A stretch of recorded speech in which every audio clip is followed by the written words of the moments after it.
નમસ્તે વિદ્યાર્થી મિત્રો, આજે આપણે ધોરણ 12 ની અંદર ચેપ્ટર નંબર 9 એરે અને સ્ટ્રિંગનો ઉપયોગ તેના વિશે અભ્યાસ કરીશું. અગાઉ આ ચેપ્ટરનો આપણે એક વિડિયો જોઈ ગયા, જેની અંદર આપણે 1D અને 2D એરે વિશે અભ્યાસ કર્યો હતો. તો 1D એરેની સિન્ટેક્સ અને 2D એરેની સિન્ટેક્સ, તો શું આવશે 1D એરેની સિન્ટેક્સમાં કે ભાઈ જે તે ડેટા ટાઈપનું નામ, આપણી જોડે કેટલી ડેટા ટાઈપ છે જાવાની 8, તો data type name, array name અને પાછળ એક ચોરસ કૌંસ, તો એ 1D એરેની સિન્ટેક્સ થઈ. 2D એરેની શું સિન્ટેક્સ હતી, તો બે ચોરસ કૌંસ આવશે કે ભાઈ ડેટા ટાઈપ પછી એરેનું નામ અને પછી બે ચોરસ કૌંસની જોડી, એ આપણું થયું 2D એરે. બરાબર છે. તો એ બે એરે વિશે આપણે અભ્યાસ કર્યો હતો. આજે આપણે સ્ટ્રિંગ વિશે અભ્યાસ કરીશું કે ભાઈ સ્ટ્રિંગ કોને કહેવાય.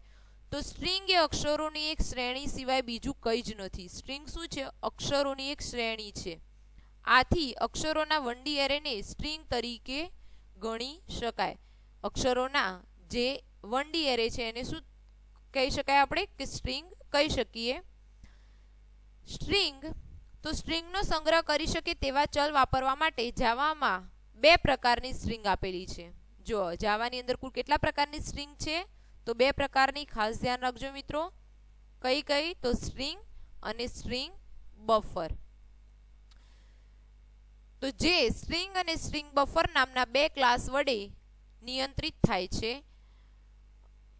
સ્ટ્રિંગ અને સ્ટ્રિંગ બફર બે ક્લાસ વડે શું થાય છે? સ્ટ્રિંગ નિયંત્રિત થાય છે. સ્ટ્રિંગ ઓબ્જેક્ટ બનાવવા માટે વપરાતા કેટલાક કન્સ્ટ્રક્ટર તમને બતાવેલા છે અહીંયા.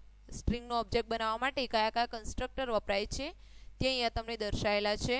સ્ટ્રિંગ જે છે એને શેમાં લખવામાં આવે છે? તો ડબલ અવતરણ ચિહ્નની અંદર. આ ખાસ ધ્યાન રાખજો મિત્રો, તમે કોઈ પણ સેન્ટેન્સ શેમાં લખ્યું છે તો ડબલ કોટેશનની અંદર તેને શું કહી શકાય? આપણે જાવાની અંદર સ્ટ્રિંગ કહીએ છીએ. તો જુઓ કે અક્ષરોની શ્રેણીને બેવડા અવતરણ ચિહ્નો વચ્ચે લખવામાં આવે છે. સ્ટ્રિંગની અંદર અક્ષરોની જે શ્રેણી હોય છે એને શેમાં લખવામાં આવે છે? તો ડબલ કોટેશનની અંદર લખવામાં આવે છે.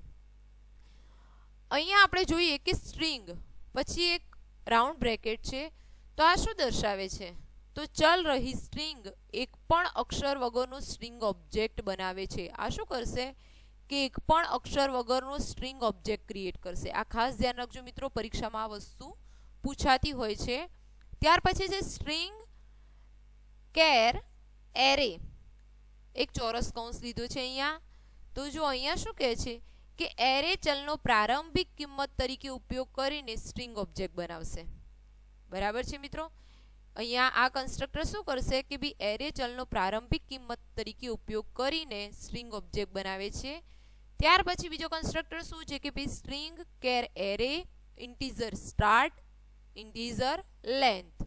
બરાબર, લેન એટલે કે એની લેન્થ માંગી છે. તો આપેલા પ્રથમ ચલ એરેના સ્ટાર્ટ સ્થાનથી એના લેન્થ જેટલા ઘટકોની સ્ટ્રિંગ ઓબ્જેક્ટ બનાવશે.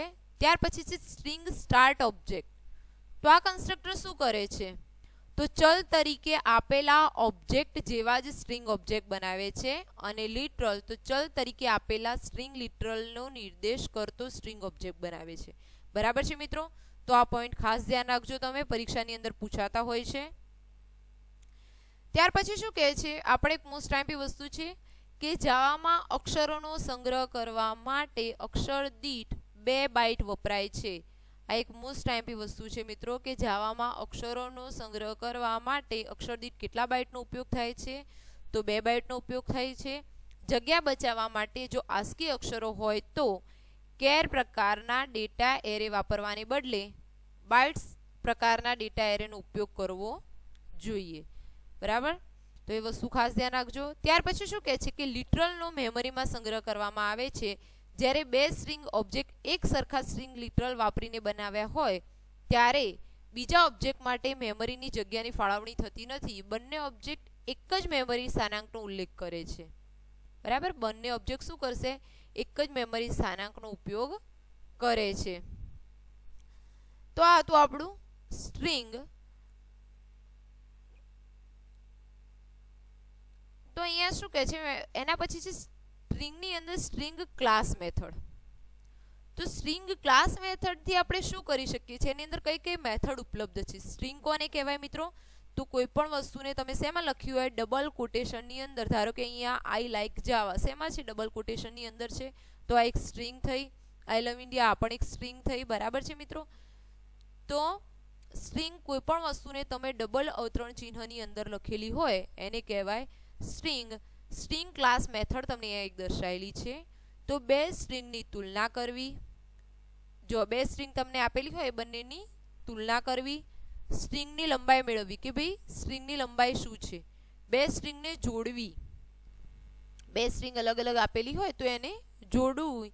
ત્યાર પછી સ્ટ્રિંગમાંથી આંશિક સ્ટ્રિંગ મેળવવી એટલે કે સબસ્ટ્રિંગ મેળવવી. સ્ટ્રિંગને પરાવર્તિત કરવી. સ્ટ્રિંગનું વિભાજન કરવું. અક્ષરો અથવા અક્ષર સમૂહને સ્ટ્રિંગમાં શોધવા વગેરે કાર્યો માટે સ્ટ્રિંગ ક્લાસ કેટલીક મેથડ પૂરી પાડે છે. જો આ બધા કાર્યો કરવા માટે સ્ટ્રિંગનો જે ક્લાસ છે એ કેટલીક શું કરે છે? આપણને મેથડ પ્રોવાઈડ કરે છે. બરાબર છે મિત્રો? તો જો અહીંયા એક નાનકડો તમને સ્ટ્રિંગ ક્લાસ મેથડને સમજાવતો એક પ્રોગ્રામ આપેલો છે. તો જોઈએ અહીંયા કે ક્લાસ કયો લીધો છે કે સ્ટ્રિંગની કમ્પેરિઝન. ક્લાસનું નામ શું આપ્યું છે? String comparison. જાવાના keyword public static void main string argument અહીંયા મિત્રો પાસ કરી છે. અને અહીંયા બે સ્ટ્રિંગ આપી છે, સ્ટ્રિંગ 1 અને સ્ટ્રિંગ 2. જો સ્ટ્રિંગને શેમાં લખી છે? ડબલ અવતરણ ચિહ્નની અંદર. India is great, India is great. જો અહીંયા ઇન્ડિયા ઇઝ ગ્રેટ એક કેપિટલમાં લખેલું છે ને એક બીજું છે સ્મોલમાં લખેલું છે. તો અહીંયા આપણે આઉટપુટમાં શું જોઈએ છે? તો માહિતી પ્રદર્શિત કરવા માટે આપણે અહીંયા system.out.println નો ઉપયોગ કર્યો છે. તો પહેલામાં એણે શું માંગ્યું છે કે str1 એટલે કે સ્ટ્રિંગ 1 પ્લસ સ્ટ્રિંગ 1 એટલે કે પહેલા નંબરની જે સ્ટ્રિંગ છે એને પ્રદર્શિત કરો. બરાબર? તો આ ઇન્ડિયા ઇઝ ગ્રેટ. તો અહીંયા તમે આઉટપુટમાં જોઈ શકો છો કે સ્ટ્રિંગ 1 ની અંદર ઇન્ડિયા ઇઝ ગ્રેટ પ્રિન્ટ થશે. બીજાની અંદર એને શું માંગ્યું છે? system.out.println. તો સ્ટ્રિંગ 2 તો અહીંયા સ્ટ્રિંગ 2 પ્રિન્ટ થશે. ત્રીજાની અંદર એને કઈ માહિતી પ્રિન્ટ કરાવવાનું કીધું છે? તો સ્ટ્રિંગ 1 ડોટ ઇક્વલ સ્ટ્રિંગ 2. તો સ્ટ્રિંગ 1 અને સ્ટ્રિંગ 2 બંને ઇક્વલ છે એમ એણે કમ્પેરિઝન કરાવ્યું છે. શું કરાવ્યું છે? કમ્પેરિઝન કરાવ્યું છે કે આ બંને સ્ટ્રિંગ ઇક્વલ છે 1 અને 2. તો જુઓ બંને ઇક્વલ નથી એટલે અહીંયા શું આવશે આન્સરમાં? ફોલ્સ. કેમ ઇક્વલ નથી? કેમ કે એક કેપિટલમાં છે ને બીજું એક સ્મોલમાં છે. બરાબર છે મિત્રો? ત્યાર પછી સ્ટ્રિંગ 1 ઇક્વલ ઇગ્નોર કેસ. જો બંને સ્ટ્રિંગને શું કરો? ઇક્વલ કરો પણ કેસને શું કરો? ઇગ્નોર કરો. Equals ignore case. તો ઇગ્નોર કેસ કરીએ કેપિટલ સ્મોલ તો બંને કેવી બનશે? ઇક્વલ છે. બરાબર? તો અહીંયા શું આવશે? ટ્રુ આવશે. ત્યાર પછી શું કહે છે કે system.out.println ની અંદર એને શું પ્રિન્ટ કરાવ્યું છે કે સ્ટ્રિંગ 1 કમ્પેર ટુ સ્ટ્રિંગ 2 બંનેનું કમ્પેરિઝન કર્યું છે. તો કેટલા બાઇટ આવે છે અહીંયા? 32. બરાબર? કેટલા અક્ષર થશે? તો 32.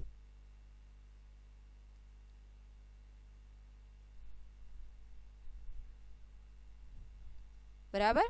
તો અહીંયા 32 અક્ષર થશે. તો અહીંયા એ પ્રિન્ટ કરાવ્યું છે. અને કમ્પેર ટુ ઇગ્નોર કેસ તો અહીંયા કેટલા થશે? ઇગ્નોર કેસ કરીને તો અહીંયા 0 થાય છે. તો અહીંયા 0 બતાવ્યું છે. ત્યાર પછી એની કેટલીક નીચે મેથડ્સ આપેલી છે. જુઓ તમને સ્ટ્રિંગ ક્લાસ મેથડની. તો બુલિયન ઇક્વલ.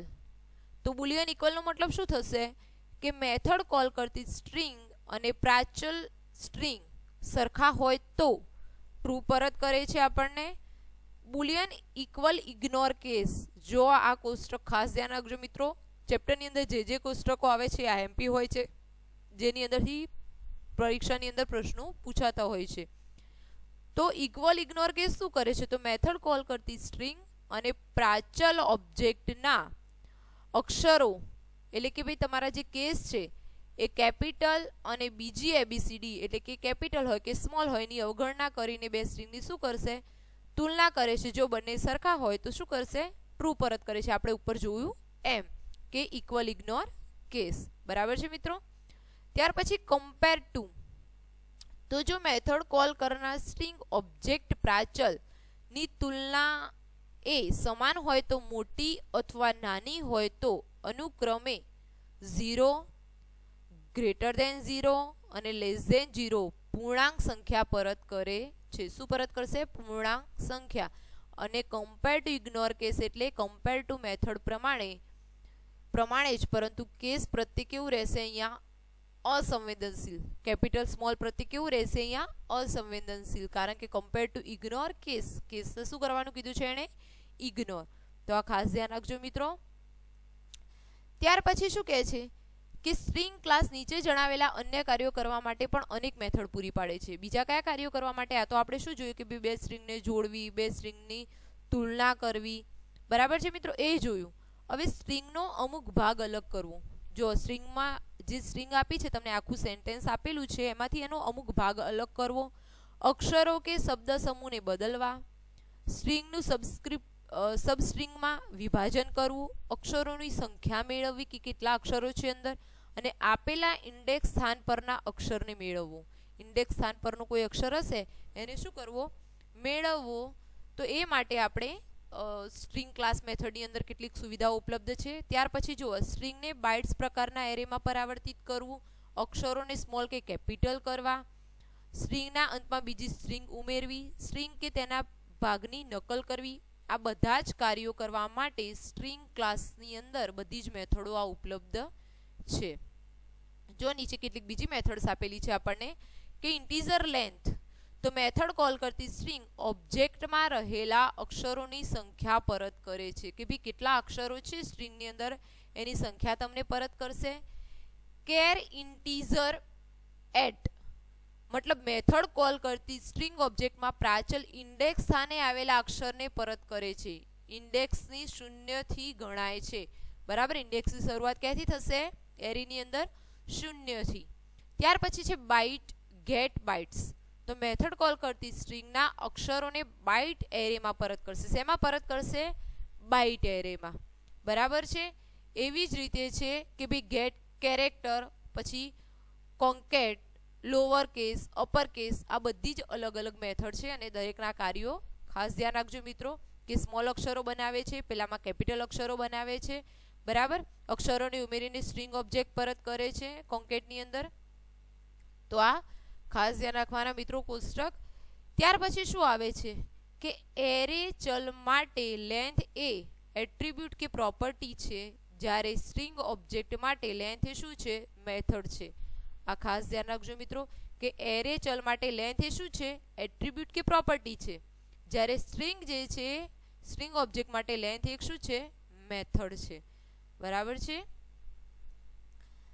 त्यार पछी आवे छे डेट क्लास। डेट क्लास नी अंदर थी पण प्रश्नो पूछाता होय छे मित्रों, खास ध्यान राखजो कि जावा नी अंदर जावा लाइब्रेरी में java.util नामना पेकेज में डेट क्लास पूरो पाडवामां आवे छे। आ मोस्ट एमपी वस्तु छे मित्रों कि भाई डेट क्लास जावाना कया लाइब्रेरी नी अंदर पूरो पाडवामां आवे छे, कया पेकेज नी अंदर जोवा मळे छे? तो java.util नामना पेकेज नी अंदर होय छे। डेट क्लास तारीख અને સમય બંનેનો સમાવેશ કરે છે। ડેટ ક્લાસની અંદર શું હશે? તારીખ અને સમય બંને અને મિલી સેકન્ડ સુધીની ચોકસાઈ સહિત કિંમત જણાવે છે। ડેટ ક્લાસ જે છે તારીખ, સમય અને મિલી સેકન્ડ સુધીની ચોકસાઈ સાથેની કિંમત તમને જણાવે છે। ડેટ ક્લાસ શેની અંદર ઉપલબ્ધ હોય છે? તો મોસ્ટ આઈએમપી વસ્તુ છે મિત્રો, આ java.util નામના પેકેજની અંદર ઉપલબ્ધ હોય છે। ત્યાર પછી એની કેટલીક મેથડ આપેલી છે ડેટ ક્લાસની કે ભાઈ ડેટ તો સિસ્ટમના તત્કાલિક સમયનો ઉપયોગ કરીને ડેટ ઓબ્જેક્ટ બનાવે છે। ડેટ લોંગ ઇક્વલ ટાઈમ આ રીતની મેથડ હશે તો એ શું દર્શાવશે કે ભાઈ જાન્યુઆરી 1, 1970 GMT થી પ્રાચલમાં આપેલ સમય વચ્ચેના સમયગાળાને મિલી સેકન્ડમાં ગણીને ડેટ ઓબ્જેક્ટ બનાવે છે, બરાબર છે। સ્ટ્રિંગ ટુ સ્ટ્રિંગ तो डेट ऑब्जेक्ट ना तारीख अने समय ने स्ट्रिंग में रजू करी ते स्ट्रिंग परत करे छे। शेमा रजू करशे? स्ट्रिंग नी अंदर, डबल कोटेशन नी अंदर स्ट्रिंग में रजू करे छे। लॉन्ग गेट टाइम, बराबर। तो जान्युआरी 1, 1970 GMT थी अत्यार सुधीना मिली सेकंड ने परत करे छे। अने सेट वॉइड सेट टाइम तो ए शुं करशे के प्राचल માં આપેલા વીતેલા સમયનો ઉપયોગ કરી નવી તારીખ અને સમયને સેટ કરે છે. તો ખાસ ધ્યાન રાખજો મિત્રો, ડેટ ક્લાસ એ પણ મોસ્ટ આઈએમપી છે. ત્યાર પછી છે કેલેન્ડર ક્લાસ. તો કેલેન્ડર ક્લાસ પણ જાવાના ક્યાં ઉપલબ્ધ છે? તો કેલેન્ડર ક્લાસ java.util પેકેજમાં ઉપલબ્ધ ક્લાસ છે. બરાબર છે મિત્રો. અને આ ક્લાસ વર્ષ, માસ, તારીખ, કલાક, મિનિટ અને સેકન્ડ જેવી કેલેન્ડરની વિગતવાર માહિતી મેળવવા માટે વાપરી શકાય છે. કેલેન્ડરની બધી જ વિગતવાર માહિતી મેળવવા માટે કેલેન્ડર ક્લાસનો ઉપયોગ કરવામાં આવે છે. અને એ પણ ડેટ ક્લાસની જેમ કયા પેકેજની અંદર ઉપલબ્ધ છે જાવાના? તો java.util પેકેજની અંદર ઉપલબ્ધ ક્લાસ છે.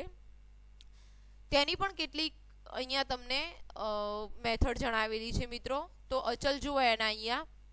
તો યર, તો કેલેન્ડરનું વર્ષ જે છે એ દર્શાવશે. મંથ, તો કેલેન્ડરનો મહિનો. જાન્યુઆરી માટે અહીંયા શું આવશે? જાન્યુઆરી માટે અહીંયા 0 અને ડિસેમ્બર માટે 11, કારણ કે અહીંયા 0 થી સ્ટાર્ટ થશે. તો 0 થી લઈને 11 એટલે આપણે કેટલા થશે? 12 મંથ થશે મિત્રો. ખાસ ધ્યાન રાખજો મિત્રો કે મંથ જાન્યુઆરી માટે શું દર્શાવે છે પૂછાય તો 0 અને ડિસેમ્બર માટે 11. બરાબર છે. ડેટ, તો મહિનાનો દિવસ. અને ડેટ ઓફ મંથ, તો મહિનાનો દિવસ. ડેટ સમાન. હવર, તો 12 કલાકની સંકેત લિપિ પ્રમાણે. અને હવર ઓફ ડેટ એટલે 24 કલાકની સંકેત લિપિ પ્રમાણે તમને અહીંયા કલાક દર્શાવશે. મિનિટ, તો મિનિટ. સેકન્ડ, તો તમને સેકન્ડ દર્શાવે છે. એમ પીએમ ટાઈમ, તો એમ માટે અહીંયા 0 મિત્રો, ખાસ ધ્યાન રાખજો. અને પીએમ માટે 1. ડેટ ઓફ વીક, તો અઠવાડિયાના દિવસોનો ક્રમ. રવિવાર માટે અહીંયા 1 થી ચાલુ થાય છે મિત્રો, ખાસ ધ્યાન રાખજો. અને શનિવાર માટે 7. તો ડેટ ઓફ વીક, તો અઠવાડિયામાં દિવસોનો ક્રમ દર્શાવશે.